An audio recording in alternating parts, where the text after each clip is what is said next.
Hello guys, welcome back to my YouTube channel toppers target में आपका हार्दिक स्वागत है। जैसा कि आप सभी जानते हैं, हमने आपको कई पिछली वीडियो में कई सारे क्वेश्चन कराए हैं जो आपकी मोस्ट इंपॉर्टेंट होती हैं। जैसा कि हमने आपको बताया उसमें सेकंडस निकालना, जिसे हम कहते हैं एडजॉइंट, जो आपका एग्जाम में 4 नंबर का आता है। हमने आपको ए इनवर्स निकालना बता दिया है, जो आपका एग्जाम में डायरेक्टली 8 नंबर का आता है। और आज हमारे सामने एक प्यारा सा क्वेश्चन दिया हुआ है जो समीकरण निकाय द्वारा लिखा गया है। इसमें आपको पेपर में डायरेक्टली इस तरह लिखा हुआ आएगा, समीकरण निकाय इतनी को क्रैमर विधि द्वारा हल करिए। जो भी हमारे भाई बहन नहीं पढ़े हैं क्रैमर विधि द्वारा, आज हम उनको इस क्वेश्चन के बारे में एकदम डिटेल से बताएंगे। और आप इस वीडियो को जब पूरा देख लोगे तो आपको क्रैमर रूल एकदम ईजी और एकदम बेसिक समझ में आ जाएगा। ये भी आपको क्वेश्चन 8 नंबर का जरूर से जरूर आता है। हमने आपको पिछली वीडियो में ये भी बताया था, ये हमारा क्वेश्चन का टाइप नंबर 3 है। सबसे पहले टाइप में हमने आपको बताया था जो 4 नंबर का आता है सेकंडस निकालना, वो आपका एकदम 4 नंबर का होता है। फिर उसके बाद आपका ए इनवर्स निकालना आएगा, वो आपका 8 नंबर में। वो नहीं आया तो आपका ये क्रैमर विधि द्वारा आएगा। और अगर ये भी नहीं आता है तो आपका प्रारंभिक संक्रिया द्वारा, जिसे हम कहते हैं एलिमेंट्री ऑपरेशन द्वारा आपका ये तीनों में से कोई एक जरूर आएगा। 100% लिखित के साथ है भाई ये, ठीक है। ये तीनों आपका 8 नंबर का आता है, ठीक है। तो मैं ऐसा करता हूँ जितने भी हमारे भाई बहन होंगे वो जल्द से जल्द इस वीडियो के माध्यम से हमसे जुड़ गए होंगे। और अब हम अपनी क्लास तुरंत ही स्टार्ट करते हैं। और आपको जो अगर लास्ट में ये वीडियो बहुत अच्छी लगी तो आप इसे लाइक और सब्सक्राइब जरूर करिए। तो जितने भी हमारे नए स्टूडेंट हैं वो एक बार चैनल को सब्सक्राइब जरूर कर दें, जिससे उन्हें नोटिफिकेशन वीडियो की जल्द से जल्द मिल जाए, ठीक है। चलिए इस प्रॉब्लम का हम सोल्यूशन करते हैं। ये प्रॉब्लम भाई आपके 8 नंबर की डायरेक्टली इंटर क्लास के यूपी बोर्ड एग्जाम और सीबीएसई बोर्ड एग्जाम दोनों में पूछा जाता है, ठीक है। चलिए इसका हम आज सोल्यूशन करते हैं। आइए सोल्यूशन इसका आप जरूर से देखिएगा। ये मोस्ट इंपॉर्टेंट क्वेश्चन है, मैंने आपके सामने पहले सलाह दिया है। और आपका ये कितने नंबर का था? 8 नंबर का। सबसे पहले आप जब इसको सोल्यूशन करने जाते हैं तो इसमें आपको सारणी का मान ज्ञात करना होता है। सारणी का मान ज्ञात करना हमने आपको बता दिया था, क्रैमर विधि द्वारा सारणी का मान हम ज्ञात करते हैं, ठीक है। आज भी क्रैमर विधि द्वारा ही आपको पूरा क्वेश्चन दे दिया गया है, इक्वेशन। तो हम मान लेते हैं कोई हमें मान लो कि आपको यहाँ कोई मैट्रिक्स एक्स हो जाएगी। आपको एक्स बनाना है, इसको इसमें इक्वेशन में चेंज करके आप इसको इक्वेशन में चेंज कर दो। एक्स का मल्टीप्लाई 1 से करो तो यहाँ पे 3 आ जाएगा, माइनस का 2 आ जाएगा। यहाँ पे आपको यहाँ पे समीकरण क्या बनाना है, मैट्रिक्स बनाना है, ठीक है। फिर यहाँ पे आप चेंज करके 3, फिर यहाँ से आपको सेकेंड इक्वेशन से लेना है। जो अगर 2 है तो एक्स का 2 लिखोगे, वाई सिंगल है तो आपको 1 रखना है, माइनस का जेड है तो माइनस का 1 आ जाएगा। एंड नेक्स्ट में दिया आपका 4 -3 एंड 2, ठीक है। इसकी इज इक्वल टू में आपको दिया हुआ है 8, 1 एंड 4, ठीक है। आपको कुछ नहीं करना है, यहाँ से आपको पहले डिटरमिनेंट्स की वैल्यू निकालनी है। यहाँ पे जब हम क्रैमर विधि द्वारा डिटरमिनेंट्स की वैल्यू निकालते हैं उसको हम किससे, डेल से प्रदर्शित करते हैं। किससे करते हैं? डेल से प्रदर्शित करते हैं। डेल से प्रदर्शित करने के लिए जैसे ही आप इसका प्रॉब्लम सोल्यूशन करोगे तो अब आप कैसे क्रैमर विधि द्वारा इसका क्या निकालना है, आपको इसका मान निकालना है। क्रैमर विधि द्वारा हमने बताया था आपका फर्स्ट रो है, फर्स्ट रो का पहला एलिमेंट किसमें आएगा, इनटू में। अब आप यहाँ पे क्रैमर विधि द्वारा क्या करेंगे, इसका मल्टीप्लाई यहाँ पे 1 कर लीजिएगा, सॉरी वाई नहीं होगा, यहाँ पे 1 होगा। अब हमने आपको बताया था कि यहाँ पे इसका प्रिंसिपल डायगोनल हो जाएगा, प्रिंसिपल डायगोनल का मल्टीप्लाई माइनस अपर डायगोनल का मल्टीप्लाई, ठीक है। 2 1 जब 2 करेंगे 2 आ जाएगा, ये माइनस आपका प्लस हो जाएगा, माइनस फॉर्मूले का माइनस का 3 1 3 हो जाएगा आपके यहाँ पे, ठीक है। फिर आपको यहाँ पे ये लेना है, ये आपका सेकंड एलिमेंट है, सेकंड एलिमेंट a12 ऐड करोगे माइनस आएगा, और वो माइनस ये माइनस में क्या हो जाएगा, प्लस का आपका 2 दे दिया जाएगा। फिर यहाँ पे आपको ये first row and second column छोड़ देंगे। जैसे आप first row and second column छोड़ोगे 2 2 जा 4 हो जाएगा आपका, माइनस फॉर्मूले का माइनस प्लस का 4 1 जा 4 हो जाएगा, ठीक है। फिर हमको लेना है एलिमेंट a13 को जैसे ही आप ऐड करोगे 4 आ जाएगा। 4 के अकॉर्डिंग हमने यहाँ क्या लिया है, प्लस के साथ आप यहाँ पे लोगे 3, ठीक है। नेक्स्ट आप छोड़ो, आप first row and third column छोड़ दो तो इसका मल्टीप्लाई हो जाएगा। 3 2 जो हो जाएगा आपका माइनस का 6 एंड माइनस का 4 1 जा 4। अब आप इसका सोल्यूशन कर लीजिए। यहाँ पे भी हम डिटरमिनेंट्स की वैल्यू निकाल रहे हैं। डिटरमिनेंट्स की वैल्यू के बाद आपको पूरा अभी और प्रोसेस करना होगा, ठीक है। अब आप इसका क्या कर रही है, मल्टीप्लाई माइनस कर लीजिए आप, तो माइनस का 1 हो जाएगा, इसका हो जाएगा आपका 8 यहाँ पे प्लस 3 एंड यहाँ पे आपको मल्टीप्लाई में आ जाएगा क्या, माइनस का 10। आप इसको सोल्यूशन कर लो डायरेक्टली, माइनस का 3 प्लस का 60 माइनस का 30, ठीक है। अब आप इसको और ऐड करेंगे तो 60 माइनस 33, ठीक है। आप इसको माइनस कर देंगे तो कितना बच जाएगा, यहाँ पे आपका माइनस करिए, आपका 60 माइनस 33 करेंगे तो आपका हो जाएगा 70, माइनस का 70। यहाँ पे आपको क्या मिला है, डेल की वैल्यू। अब जब आप यहाँ पे डेल मतलब कि आप डिटरमिनेंट्स की वैल्यू आप यहाँ पे निकाल ली है, इसको आप ऐसे पे कर लो, कितना है डिटरमिनेंट की वैल्यू माइनस का 70। अब आप आगे यहाँ पे देखिए जो इसका मेन सॉल्यूशन होता है, मेन सॉल्यूशन होता है जहाँ से आपको पूरे पूरे 8 नंबर, अगर आप कोई बंदा या कोई भी बंदी यहाँ तक कर देती है तो उसको केवल 2 नंबर मिलेंगे। आप उसका 8 नंबर पूरा चाहिए तो आप पूरा प्रोसेस यहाँ तक करके जाइएगा एग्जाम में, पूरा सीख लीजिए, पूरा करिएगा। अब यहाँ पे आपको कुछ नहीं करना है।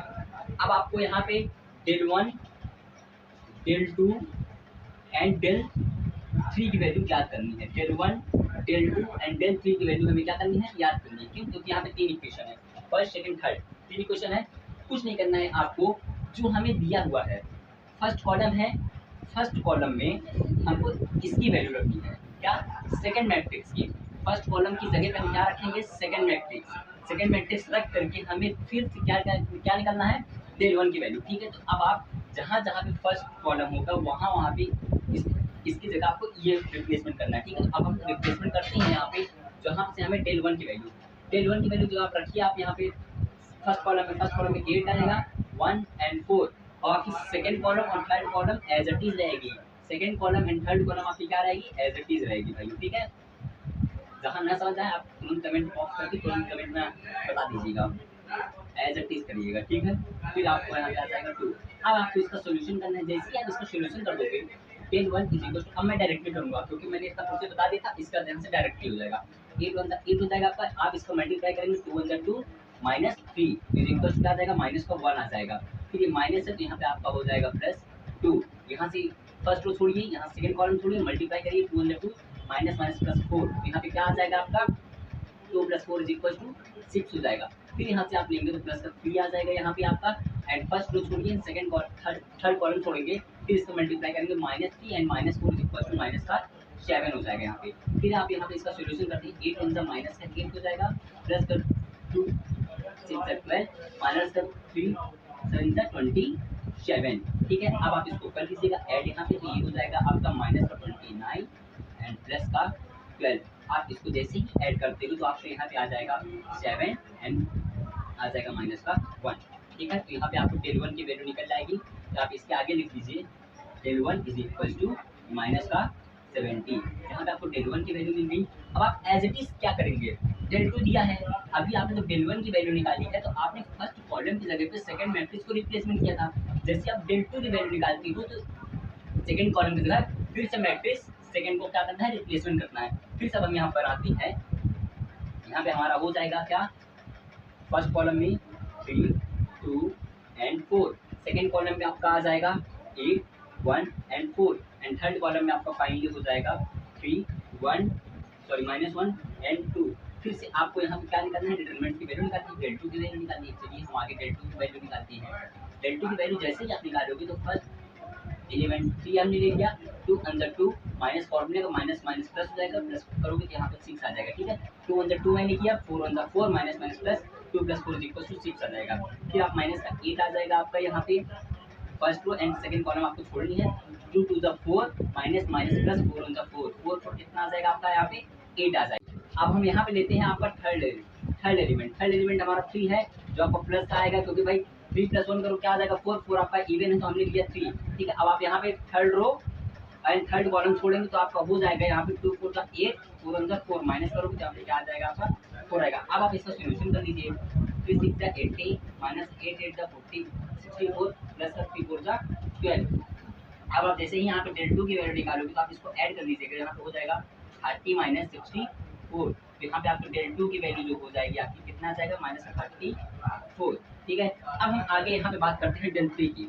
जैसे ही आप यहाँ पे डेल 3 की वैल्यू निकालोगे, डेल 3 की जगह आपको क्या करना है, जो आपका क्या दिया है कॉलम थर्ड कॉलम को इससे रिप्लेसमेंट करना है। तो अब आप निकालिए क्या, डेल 3 की जगह फर्स्ट कॉलम आपकी एज इट इज रहेगी, 3 2 एंड 4 एंड -2 1 एंड -3। अब आपको थर्ड कॉलम को इससे रिप्लेसमेंट करना था तो इसकी जगह ये कर दीजिए आप 8 1 एंड 4। फिर से आपको यहाँ पे क्या करना है, डेल 3 की वैल्यू फाइंड करनी है। डेल 3 की आप वैल्यू फाइंड करोगे, फर्स्ट एलिमेंट लीजिए 3 एंड 4 1 = 4, कैमर रूल के अकॉर्डिंग माइनस के लेते थे तो 4 1 = 4 -3 1 = 3, ये भी माइनस है, -1 है प्लस, तो 4 1 = 4 -3 इक्वल टू क्या आ जाएगा आपका यहाँ पे 1 आ जाएगा। ठीक है, और यहाँ पे प्लस करिएगा तो 7 हो जाएगा यहाँ पे आपका।